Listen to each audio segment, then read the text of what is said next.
Hi everyone and welcome to today's quick fix. So I'm going to talk to you about layering today, and this is layering in watercolour, purely using watercolour, because I know sometimes when we want to put a darker colour down and then try and do light detail over the top, we can use thickening agents like gouache or Chinese white watercolour paint, but this is more about basic guides to layering. So what I've got here is a bright orange, cadmium orange square and a Mars black square. They've both dried, and that's probably the most important thing about layering. Layering is when the previous layer of paint is completely dry and you're wanting to put detail over the top. However, there are some rules. Watercolour is a water-based translucent kind of paint, so you can imagine that putting any kind of detail onto a really dark colour first is going to struggle. So with the use of orange and black and tiger stripes, we can expertly demonstrate what I mean. So I'm just mixing up some sort of fairly concentrate, but just sort of a fairly standard wet Mars black, and I'm just going to paint it in a single stroke over the top of the orange, and it is going on very happily. I'm not having to paint numerous layers to get a really nice strong colour, and that is because this Mars black is much darker than the cadmium orange underneath.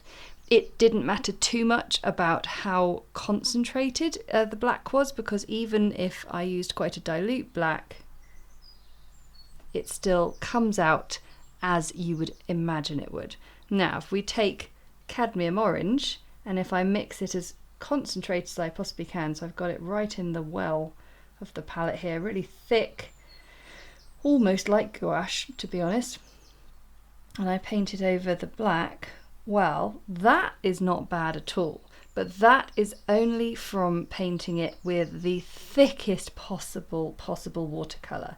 And quite honestly, you are going to be there for hours and hours painting like that if you are hoping to paint layers like that. But if we were using watercolour in the more sort of traditional format, a bit more dilute, in the same sort of style that I was painting the black there, then suddenly our orange is struggling. Now we can definitely see it, there's no argument about that, but it's not the vibrant orange we would expect to see on the page. The black is really forcing the orange to struggle, and as soon as I have got one stroke down, it is really fading into nothing, whereas I put those few strokes down without going back into my palette for more colour.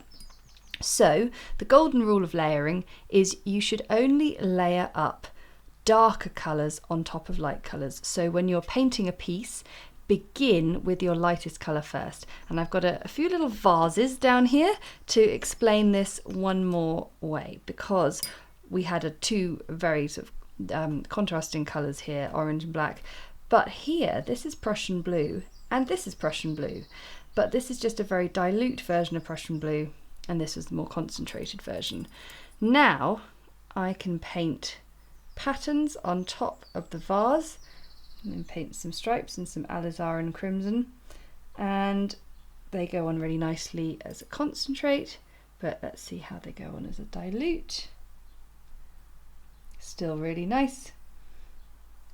I think the most sort of key thing to take away from this is, yes, you might be able to paint on top of that dark colour, but it's going to make your life really difficult and tiresome.